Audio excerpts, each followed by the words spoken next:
Okay, welcome to this STI Forum side event, How to Tame Frontier Technologies, Lessons from the Field. We're really lucky to have three distinguished contributors to this session. Barbara Ntambirweki, who's a lawyer, advocate and activist from Uganda. Niclas Hällström, who's from the What Next Forum in Sweden and is president of the Board of Trustees of ETC Group. And Dr. George, I hope I pronounced this right, Profitiliotis, postdoctoral researcher at the National Technical University of Athens in Greece, and foresight expert at the UNESCO Chair on Futures Research. So we're going to focus today on the need to assess technologies, and so we're going to discuss these different developments in the context of technology assessment, and I'm going to finish up with an introduction to a new online resource, which is the assess.technology website. We're going to hear from Barbara Ntambirweki first about gene drives, and then the speakers in the order I've given them. So I will pass straight to Barbara. Over to you. Thank you so much, Tom, and it's a privilege for me to be here. Sorry, I'll be a bit, I hope I'm not confused. I had a hectic evening to reach here, but thank you so much, Tom, and I just want to talk about gene drives in Africa, specifically Uganda. And, I just want to start by talking about how Africa is how there's a belief that these new technologies will provide the cure to all our problems. And increasingly, Africa is being looked at as a dumping ground, testing ground. Sorry, the internet is not very stable today. We can hear you fine now. Gene drive in Africa are really a new and very controversial technology that has been designed to specifically spread an engineered, modified genetic trait throughout wild populations, with a potential to eradicate entire populations and even species.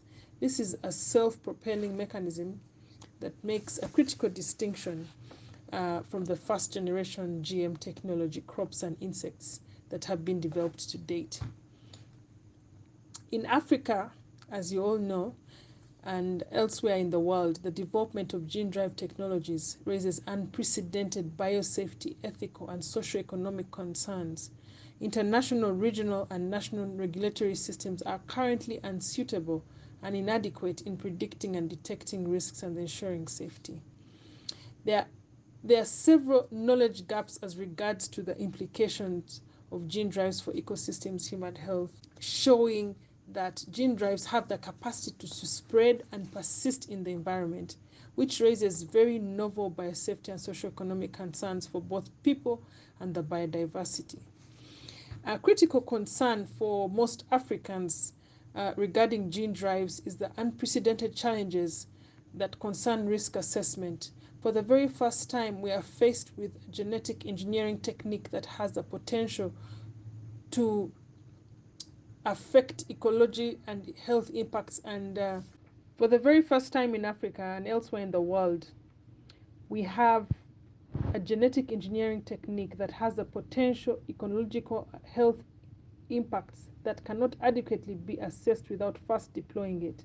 This means that for it to assess the efficacy of the gene drive, it has to be released into the environment before it can be used, and that has potential to destroy the environment. It can cause mutations, and the effects of modifying or eradicating whole populations raises very complex ecological systems and interactions between organisms and their environments. So risk assessment is a very, very key issue that that is being raised with regard to gene drives. The other potential issue is the existing risk governance frameworks for genetically modified organisms. Like we have said, need to be evaluated, and they need to prepare certain risk governance guidelines that should be developed or modified. There is need for the involvement of African scientists, stakeholders, communities in the gene drive development and governance. Very few efforts have been made to integrate the voices of the people at the places and the communities in which they reside. And the decisions on how to govern gene drive technologies have not been inclusive, meaning that people and stakeholders that are supposed to be part of this discussion are not taking place in the discussion of this very, very interesting technology that has unique risks and ethical concerns that need to be addressed and need constant conversation about the risks that are involved. Thank you so much for listening to me, and I look forward to the discussion. Thank you. Niclas Hällström from What Next, if you could make your presentation. Thank you, Niclas. Sure, thanks. Thanks, Tom, for the introduction and facilitating this really important topic in this important forum.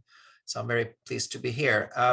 What I'll do is just to spend a few minutes to introduce or present one example of why technology assessment is so important and how there needs to be structures in place. And I think Tom will get into more details also as to what is being done at this moment by ETC Group and others, but also, of course, the larger context of UN and global governance, really, in terms of having a structured approach to introductions of new technologies to basically avoid getting into the situation we found ourselves with in the last few months in Sweden, as regards to one particular technology that I'll briefly share about, which is a form of geoengineering, and the most controversial and explosive kind of geoengineering, the solar geoengineering, a kind of solar geoengineering which involves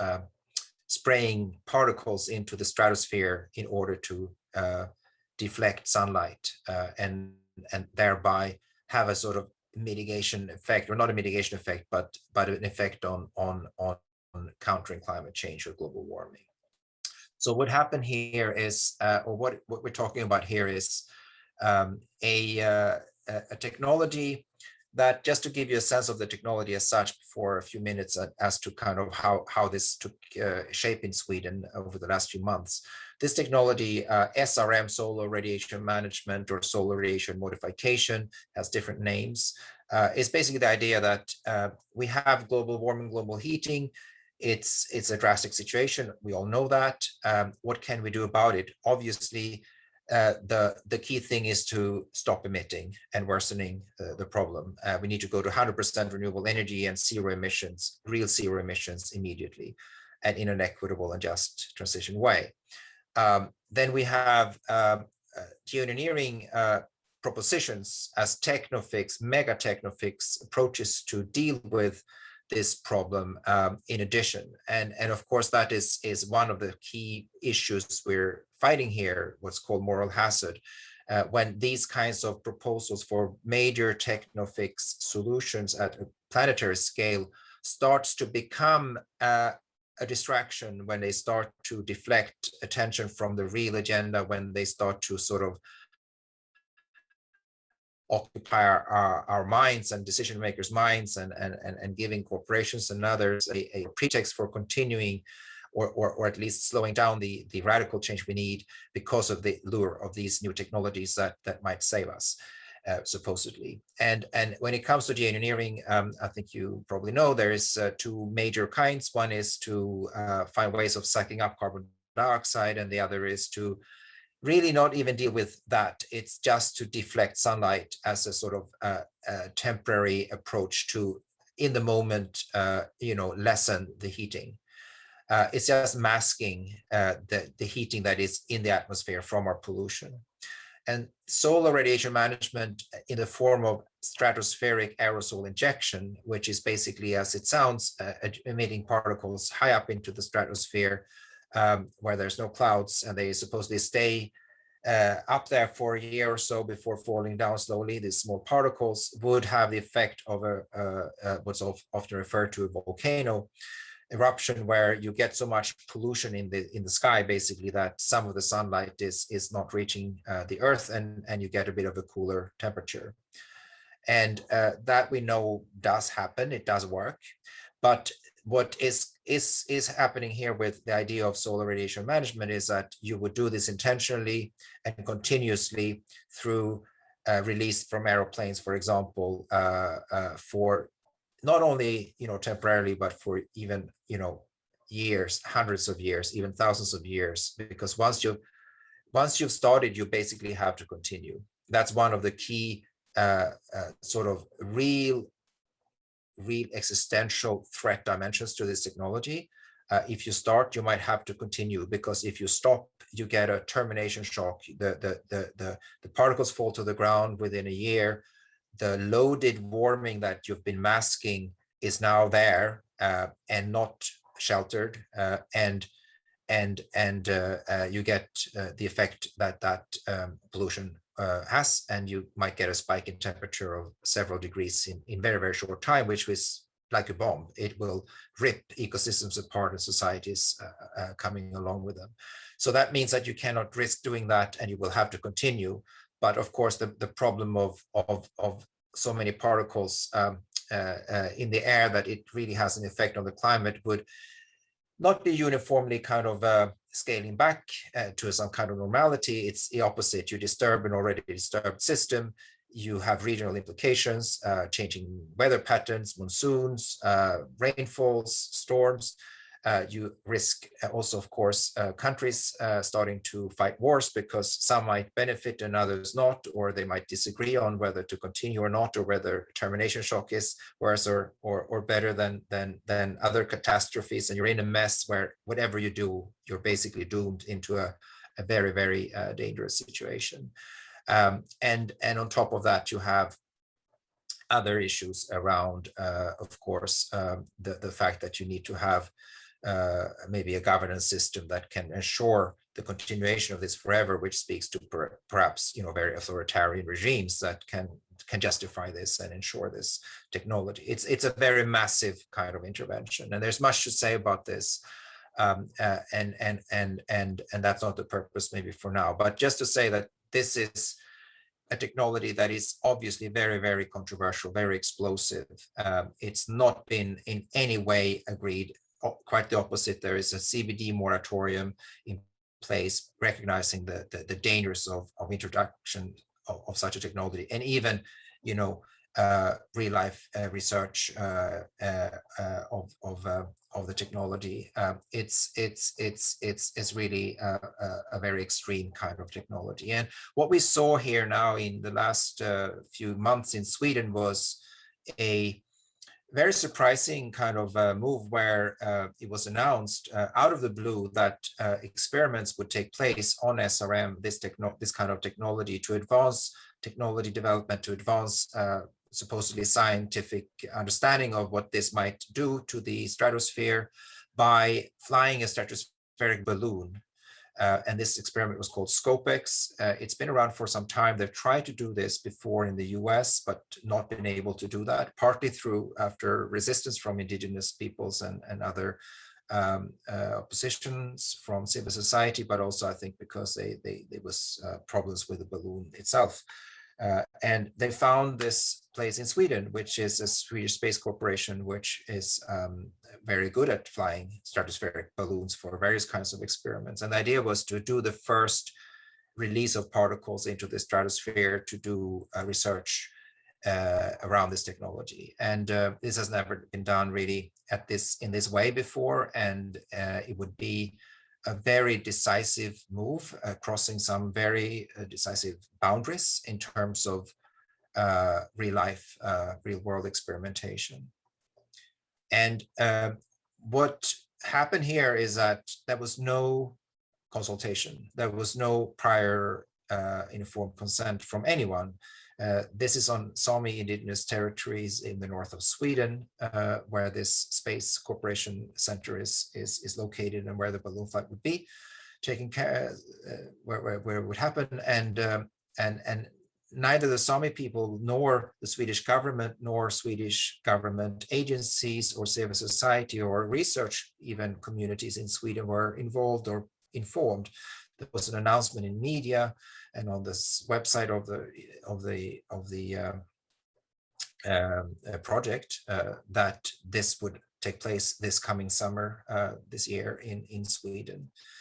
And the first flight was supposedly not to release any aerosols, but the next one would. And the whole purpose of the first flight was to enable the second flight where there would be release. And there's much details around this that one can talk about and read up on. But I think the point here is just to show that, you know, this created a very strong backlash. There was a strong kind of counter move from not just civil society, but the Sami community and this and the research community. A lot of scientists as well were alarmed by the fact that Sweden might be the testing ground and also a place where this sort of technology might be normalized or take sort of decisive steps towards more acceptance, or at least be used as an example to advance these experiments other places as well. And that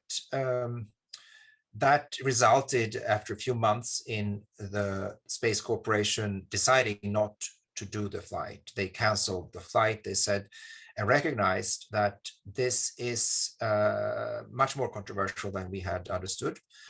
There's no international consensus around this technology. There are very strong views against this, but also, you know, the proponents obviously are very pushing for it, but it's not the right thing to do. And that was a wise decision by the Space Corporation to realize that this wasn't appropriate and to make this decision. But it is very telling that, you know, this had to become yet another sort of firefighting situation, a big controversy, a lot of mobilization, and very sort of intense public debate around this. When in fact, this should not happen, right? This is a case for why you need to have international regimes that do, in a structured way, deal with these kinds of issues and technologies.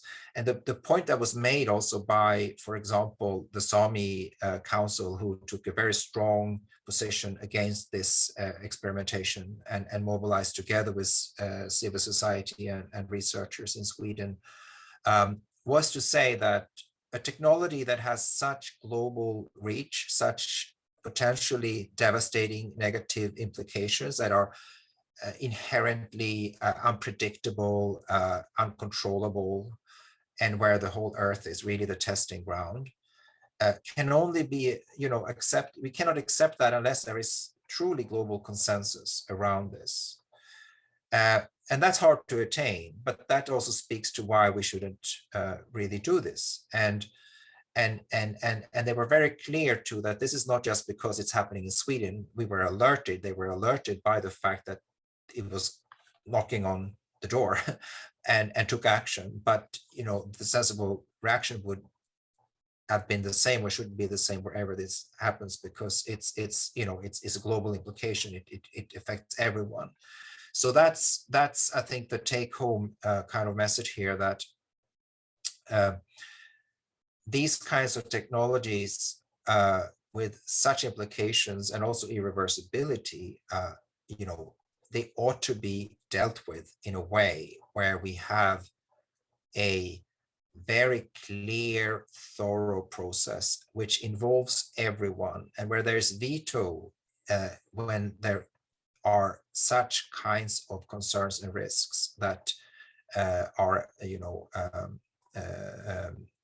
basically at stake. And that speaks obviously to some kind of structures. And I think Tom will get into that more, but that speaks to having formal structures. The UN, this is not for a university or a country to set up the kind of engagement structure or the assessment structures and decide, under what conditions you then decide that this is okay to go ahead with. You need global consensus, which means a UN kind of dimension to this. But we also know that that is not going to be enough. You need to have a counterpart from engaged citizens, civil society, researchers, indigenous peoples that are also doing their own work in parallel and keeping the sort of formal system intact as well, and up to sort of par with what needs to be done. So I think that's already in the making, and Tom will be, I think, presenting a little bit more about some very exciting movements around this. And of course, hopefully that will make it less likely that we find ourselves again in Sweden or somewhere else on the planet in the situation that happened the last few months, when this experiment all of a sudden appeared with no prior notice and as was perceived by Swedish society in a very arrogant way, just sort of assumed it would be okay to proceed with the most controversial technology possibly that we've come across. So I think I'll stop at that. We can get back through questions and discussion later, Tom. Thanks so much, Niclas. If we could move on to George Profitiliotis, and I wanted to start with some questions for you. It'd be interesting to hear your answer from, because you're talking about a different realm, even further out than the atmosphere, where we might see gene drive insects, the sort of upper atmosphere where some geoengineering is being proposed. You're looking at the space sector, and there we're seeing corporations undertake huge projects under the guise of addressing the digital divide. Companies like SpaceX, Amazon, and OneWeb are all launching huge constellations of satellites to provide global internet coverage.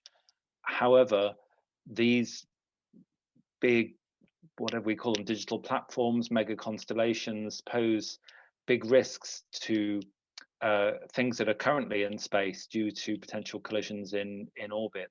So I wonder whether you could say a bit more about that, particularly how do we evaluate the technologies that are being currently imposed on us by corporations, and these effects obviously could affect communications across the entire planet. And maybe we'll come back to questions of technology assessment later on, but if you could take those questions first, that would be great. Over to you. Absolutely, yeah. Thank you very much for the question, and this is very much in line with what Niclas and Barbara said before.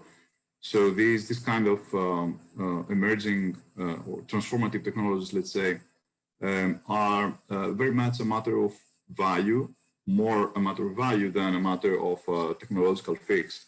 And especially the entrance of private actors is even more related to values, and especially the values of different groups of people. And that's why private companies can actually be held accountable for this kind of projects, perhaps even more easily than regarding what the case is with public actors or scientific consortia. So the thing with private actors is that the answer to this question has two parts. The first one is the aspect of corporate legitimacy. That's a key factor in the answer to this question. And the other part of the answer is is how we imagine how we use the future. So this is foresight and future studies. So let's first start with corporate legitimacy, because that's a significant part of the answers, as I said before, because it connects the actions of the company, which seems like just an entity that generates revenue. It links that to the values of the stakeholders of an ecosystem within the company operates. So private companies operate within an economic system that is part of a societal sphere, let's say, and that is why private companies always try to seek to gain legitimacy. And legitimacy has been defined as this generalized perception or assumption that the actions of a corporate entity are desirable, proper, or appropriate within some social constructed, let's say, system of norms, beliefs, values, and even definitions. So that's why corporate actors actively seek legitimacy, because it enhances the stability and the comprehensibility, let's say, of organizational activities. And it can lead to an organization's persistence, its continuity, and its credibility, as it promotes to the audiences and to the stakeholders, perhaps even the clients, the perception that the company is more worthy, more meaningful, more predictable, even more trustworthy. And that's why it helps the company attain both passive and active support by not only by the clients, but also by their general stakeholder audiences. And that's why essentially the achievement of legitimacy is a key factor for business success.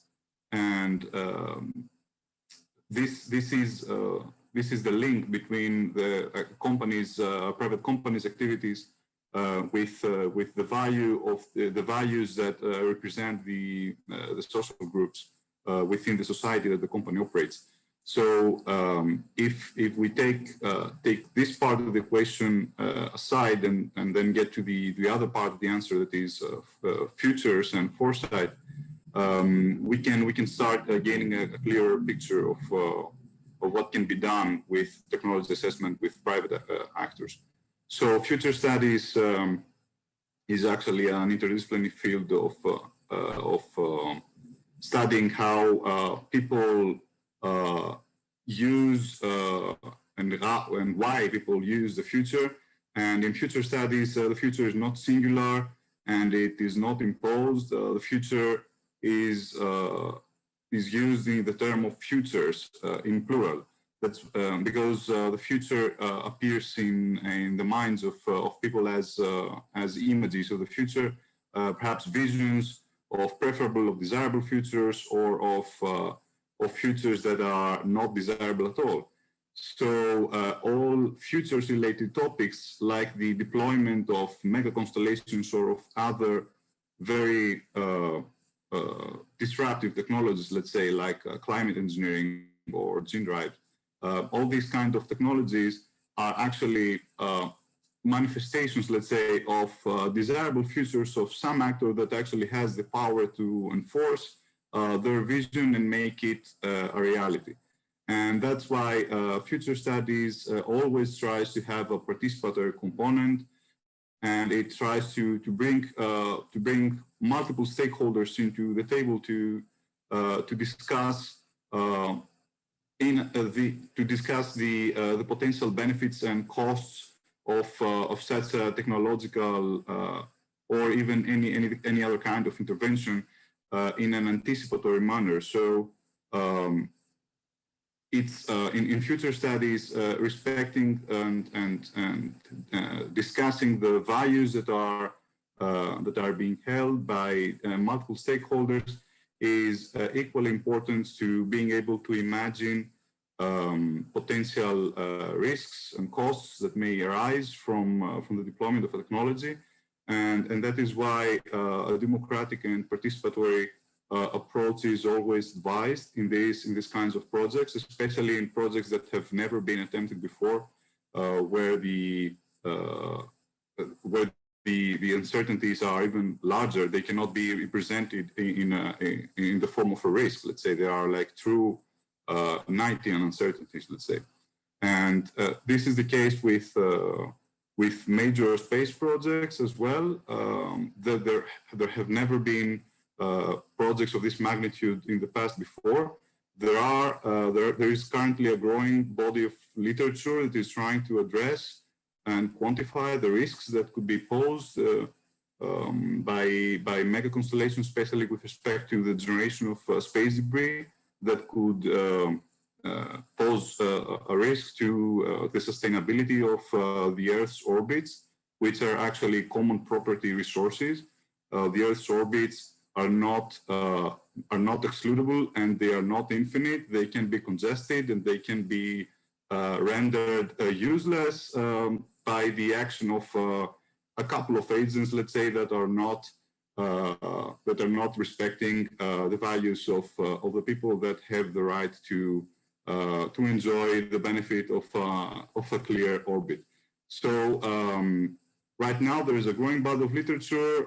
When you are discussing with private actors, you usually want to somehow quantify the benefits and the risks in the form of an economics perspective. Environmental economics can be a way into quantifying the benefits and the risks so that you can communicate it to private actors, but especially with the case of with multiple stakeholders, I want to stress that participatory, democratic way of discussing these issues before they are actually in place is a matter of foresight solution, let's say, to this problem before it happens, an anticipatory approach. And that's why I support these kind of activities, and that's why I was very pleased to hear what Niclas and Barbara said, because they expose the heart of the problem. Thanks so much, George. I will say a little bit more now about technology assessment that has been touched on by all three of you.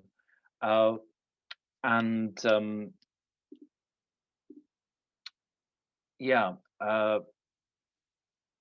it's a term that is increasingly talked about in international bodies, but often it's talked about in a way that makes it sound like just a technical process that maybe you bolt on to a policy system. But I just wanted to give our perspective at ETC, which is that it's really fundamentally about characterizing a society of fairness and with democratic processes of accountability, and that democracy is or democratic processes are about valuing the knowledge from all different sorts of groups in society, not just the ones with the access to the media, not just those who have been even elected, because that isn't necessarily a guarantee that they can do the best analysis of the lived experience of diverse peoples in society.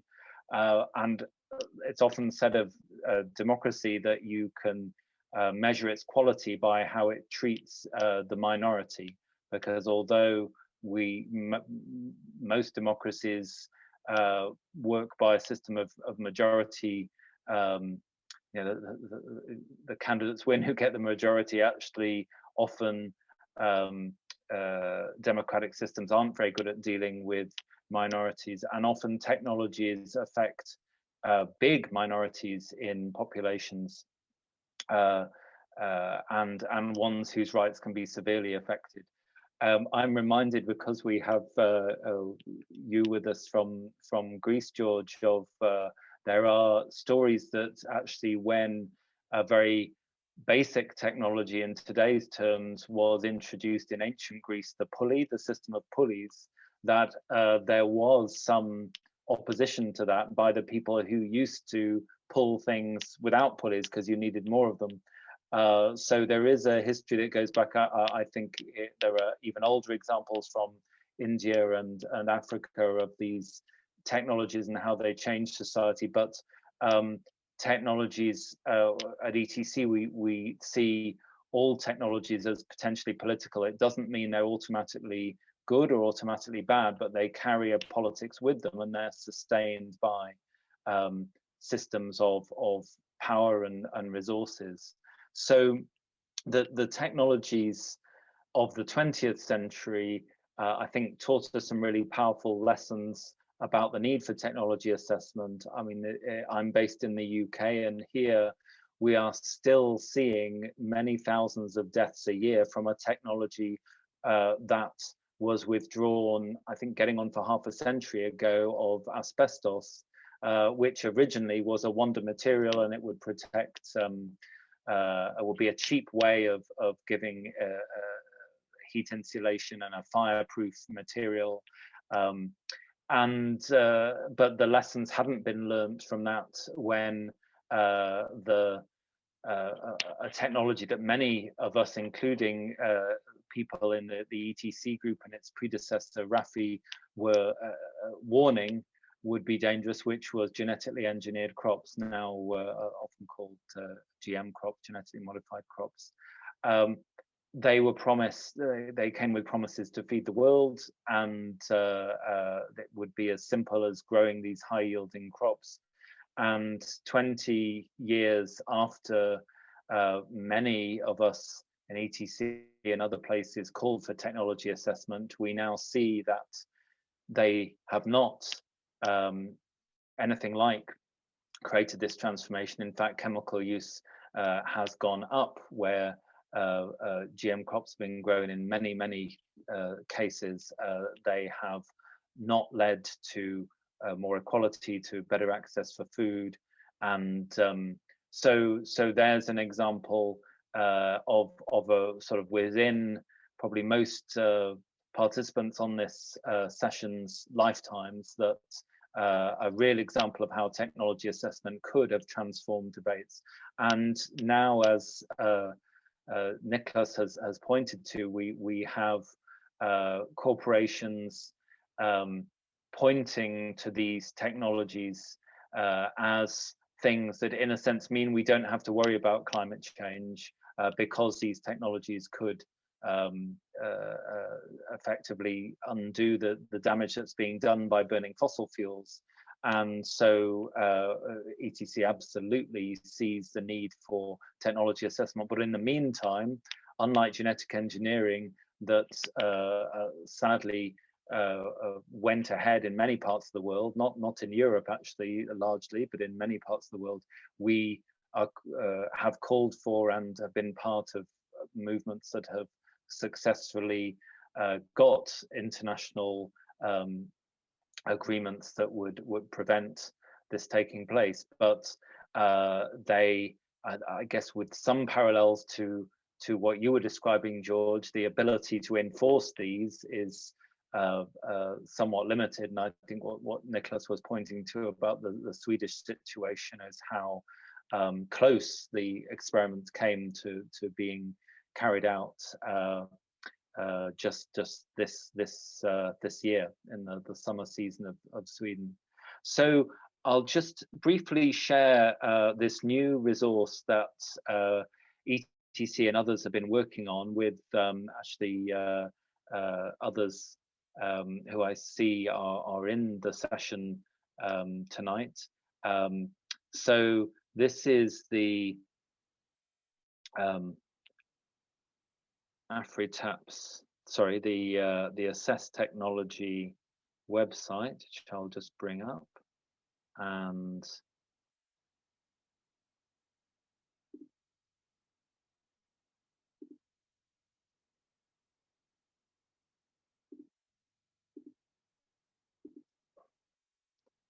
just having a, there we go.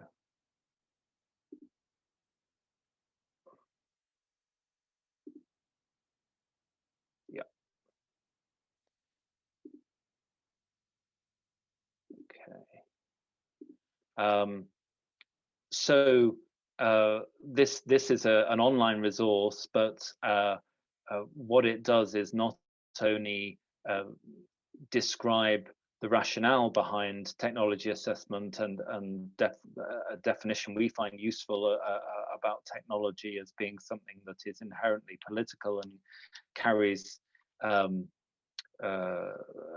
consequences that can affect people, and that involves resources and has to be sustained over time, rather than just one magic bullet that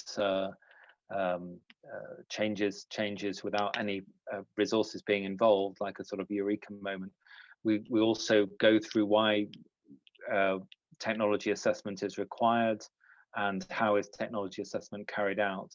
But what I wanted to highlight here just briefly are the 3 technology assessment platforms that are being undertaken right now, and in fact in Latin America. Over on the screen over Latin America there, you see Red Tecla, which is the network of technology assessment in Latin America, which has been going for several years now. And if you go to the website assess.technology, you can find out more about it in English and French and Spanish. All the content are in the 3 languages. In Africa, the Africa Technology Assessment Platform is just getting underway now, and I am glad to say Barbara Ntambirweki is part of that effort.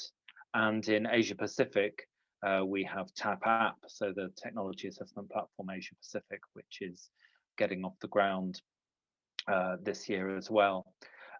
So a final point I'll just say, which is made clear about on the website, that and Niclas pointed to this right at the beginning, is that technology assessment is a process that needs to take place at international level, and that's very important because technologies have international consequences. And it was after a technology assessment process undertaken in a less formal way by ETC Group that there was resistance and eventual banning of the Terminator technology, which is highlighted in the picture that you see here. But what this picture also highlights is the need for assessment to happen at local level, to happen among communities and involve people learning about the potential risks of technologies and the potential benefits as well, and hearing from different perspectives on that, and then coming to informed decisions so that they are able to control their future and technology's place in that. So as I shut that down and come back and join you, I wanted to open up the discussion. I want to give Barbara a chance to perhaps say things she wanted to say before we lost her before, and then we'll invite questions from others, and also Niclas and George, if you'd like to share anything else based on what you heard. So Barbara, if you'd like to try and join us, and please remember to put your questions in the Q&A, and then we can keep track of them rather than in the chat.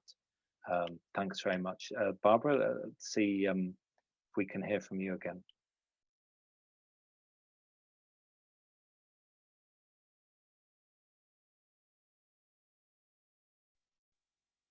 Thank you so much, Tom. Sorry, I have to keep apologizing for the internet here in the south.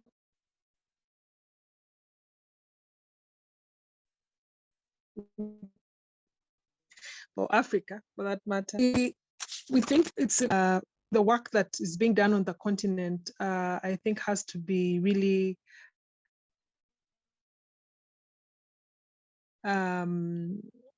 to have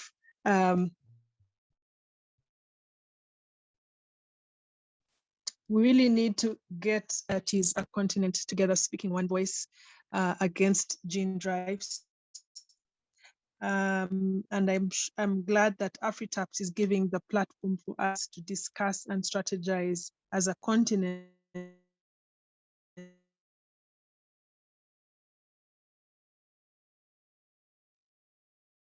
and how we can push back on some of these strategies are, like I said earlier, for example, to combat malaria, but we know definitely that there are several things to the environment. I mean, generally in terms. So I'm glad that AfriTap is giving us a foundation as Africans to interact with also other continents in Latin America and other places. And I think this is going to give us the necessary desired push that we need, and so that we stop working independent of each other. And I also feel that this is also going to enhance our capacity as Africans to get more involved in some of these very key critical discussions on gene drives. We find that most of our scientists are not involved. We find that there are very few African scientists who are part of this development. Yes, they have very few, but then the people, most of the African scientists, for example, in Uganda, feel that the gene drive project has not involved civil society. It has not involved people at the grassroots. And this is the change that we want to ensure that we have, that developments like this must not take place in a vacuum. There must be some regulatory framework that guides these discussions. So I just wanted to highlight the importance of AfriTap in fighting against these kinds of technologies that are coming our way, and the need for us as Africans to stand up and not be used as a dumping ground, as a lab experiment. We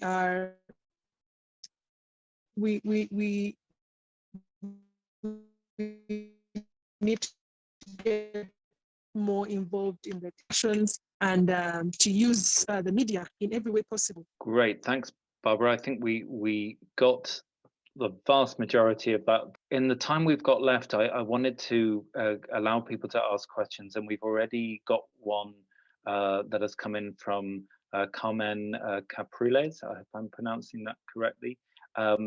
Carmen, I wondered whether you'd like to ask your question directly to the panel. So I'm going to unmute so you can ask your question if you want, but if you'd rather not, we can read it out for you. So Carmen, if you're able to unmute, please ask your question.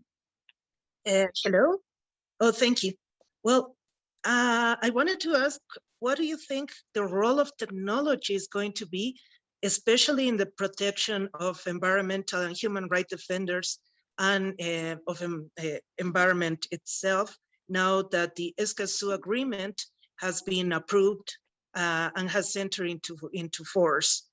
So, because we have seen that in the Latin American region, many of the defenders, environmental defenders, have been facing fatal fates because of being on these environmental struggles. So the idea is, will technology play a crucial role? And if that is going to be it, how? Thank you. Thank you very much, Carmen. Could you just tell us what that agreement will change? Because I think many people on the call may not be aware of the agreement and what it affects. Would you mind just giving us a brief description of what it changes? Thank you. Yes. Well, the Escazú Agreement is an agreement that is based on Principle 10 of the Rio 92 Declaration, which states access to information, access to participation, and access to justice on environmental issues. And the Escazú Agreement also recognizes human rights and environmental defenders. It's a binding agreement for Latin America and the Caribbean region.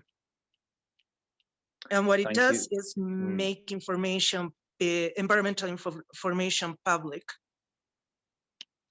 Thank you. I wondered if any of our three speakers would like to comment on that, particularly in the context of environmental defenders, I guess, both in Latin America, but maybe you'd like to talk about it in Africa or other parts of the world where environmental defenders might be affected by the access to information that they are able to get, or maybe the information people are able to get about them if they protest.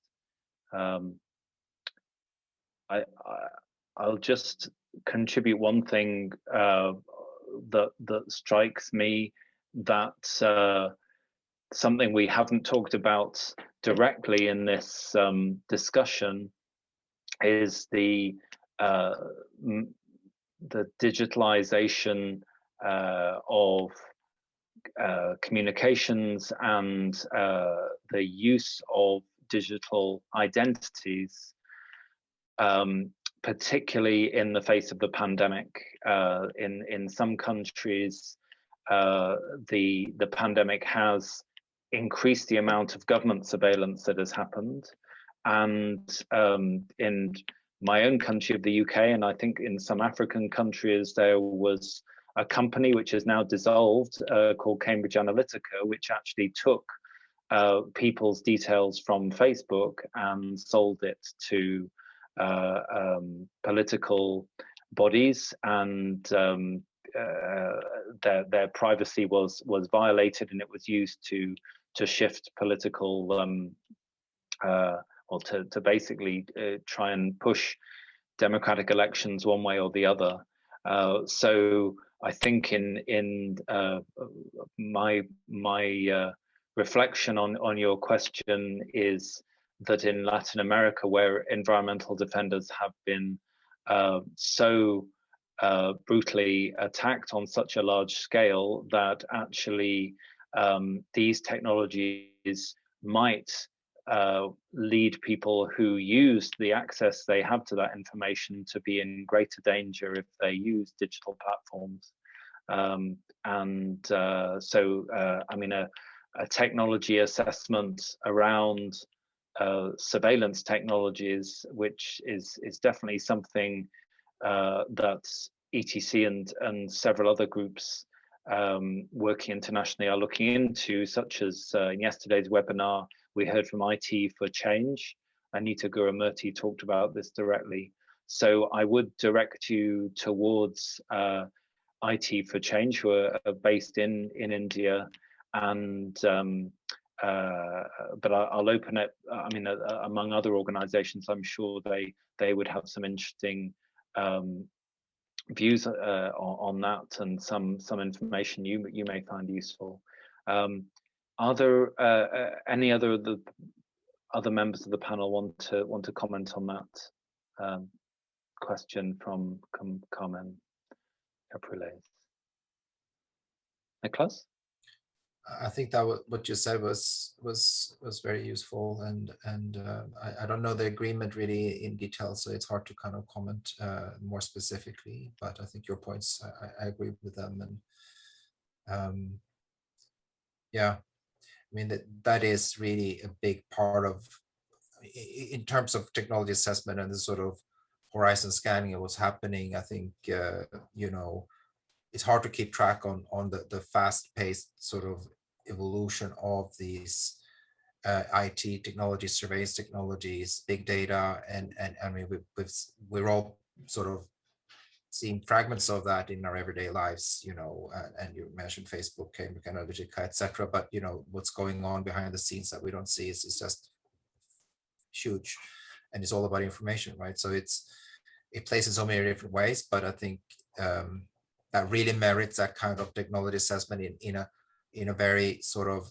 comprehensive way, where you're taking a few steps back, you're looking at not just what's going on in one sector, but across sectors, what's happening in terms of also not just technology, but understanding the powers at play, the corporate concentration, the sort of agendas that are being unfolded, what are the plans or the ambitions for those who are driving this, and how does that square with the public interest.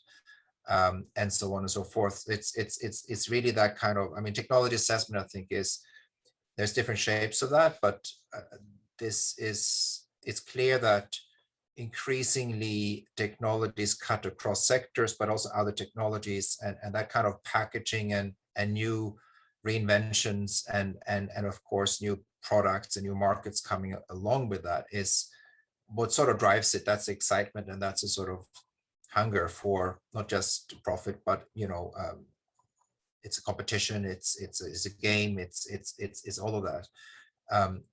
We need to understand that, and it's hard to do that by yourself. You need to have a structure, you need to have different kinds of vantage points, you need to have people who can engage without, for the public interest, sharing, assessing different knowledge systems to really make a successful assessment, I think. So that is exciting. I think that's embodied in the examples you gave, Tom, from the regional platforms that are sort of bottom-up driven. But this is also what the UN system should be doing, and draw on all its capacities in terms of convening power, but also expertise and technical kind of knowledge around things, so that we'll have a chance to pretty much keep up with the sort of frontier. Otherwise, we'll always be losing out.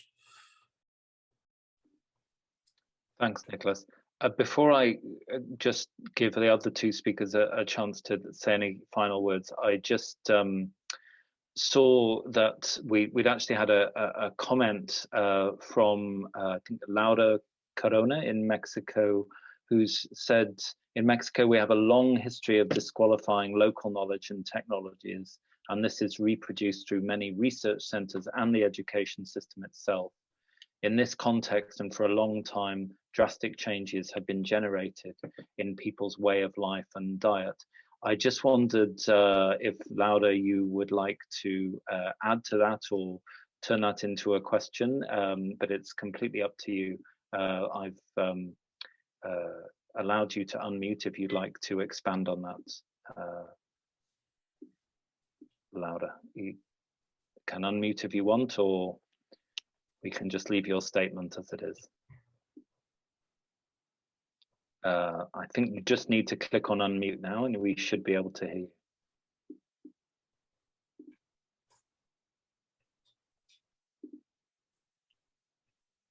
Okay, sorry, there may be a technical difficulty there. Just while we're trying to sort that out, I see a question from Karen Feinberg about STEM education. So Karen, I'll try and do the same for you, and you can ask your question. That'll probably be the last one we have time for. Right, let's try you, Karen. Hello. Hi there. Calling in from Boston, where my Welcome. science, technology, and innovation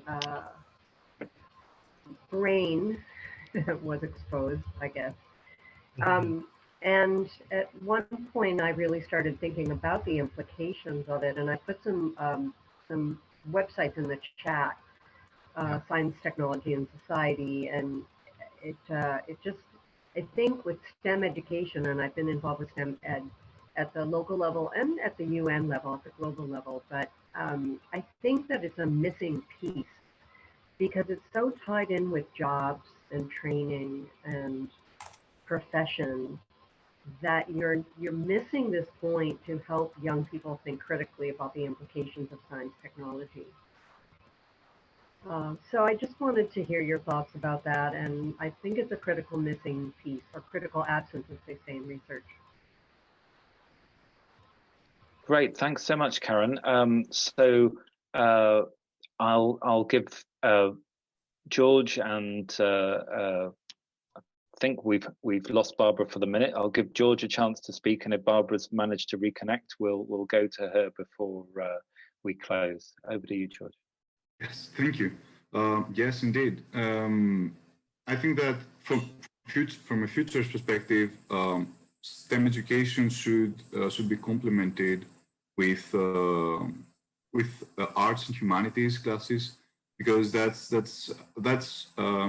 how you you create the basis for future engineers and scientists to be able to understand the values that are in place and to be able to, yes, exactly, STEAM education, not just STEM, but also including arts and humanities.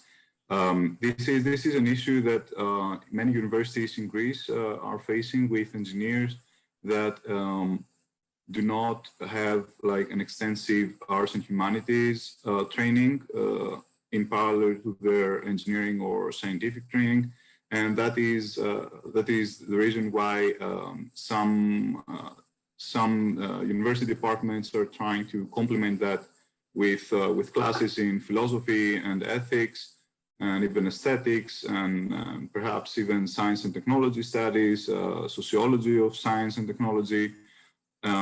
Most of the cases that we are facing as a global society nowadays, like the engineering issue or the gene drive or issues or the space-related problems, technological problems that we're facing, are wicked problems. So they are not easily solved by technology itself, but they almost always have a human aspect or a societal aspect embedded within the framing of the problem itself, not just the solution. And that's why I believe, and that's why also future studies suggest that STEM education should be complemented with arts and humanities classes to enhance imagination, creativity, empathy, intersubjectivity, being able to understand the values of other people and being able to discuss them and to reach consensus by respecting other cultures and societal groups through democratic dialogue and participatory processes. So I totally agree with the need to complement STEM education with other aspects as well. Thanks so much, George. Barbara has rejoined us, and I wanted to. Oh, we've just lost her. The connection is playing tricks with us. I just, in case Barbara is able to join us in a minute, I'll just say one thing on the STEM area. I think it's so interesting you raised that, Karen, because I think what technology assessment raises is the need for science and technologists to be, in a sense, challenged or interrogated by those without that specialist training, because I think the whole history of specialization in science is that scientists can all too easily become blinkered, in the sense that they can solve the puzzles in front of them, and they might even understand that there were gaps in their knowledge, but like a working horse with its blinkers, they can often not see to the side, and often people who are not professional researchers or professional experts can, through their lived experience, help researchers to take off those blinkers. And in terms of the arts, I'm so glad that we've got onto that, because arts in the broader sense of not just visual art, but theatre and music, it enables us to imagine different futures, because actually the training scientists and engineers have doesn't necessarily enable them to draw on a set of values that might point to a very different future based on a different things we value in life. It's not part of a scientist training, and I think that, you know, we're probably got a bit of consensus here that it should involve that. So with that, I can't see, unfortunately, Barbara able to join for a last round. So I'll just thank our speakers, Barbara in her absence, Niclas, George, and my colleague Laura Dunn, who has been helping in the back, trying to sort out technical issues and making sure people can make their points. Laura Corona, we heard your point, and thanks for making it clear at ETC. We would love to build on this discussion about technology assessment, and in particular some of the technologies that seem to be being imposed on us when actually, as Laura said in her comment, some of the knowledge that already exists could solve a lot of the problems. And certainly we need the two to be in dialogue with each other. We need the sort of high tech to be in dialogue with the lived experience and some of the common sense and values of equity and sort of valuing of Mother Earth, or Pachamama, or whatever you call it in your language, to complement and kind of cross fertilize thinking. So thanks again, everybody, and wishing you in these challenging times to stay safe and keep well. Thank you very much. Thank you, Tom. Thank you, everyone. Thank you. Goodbye.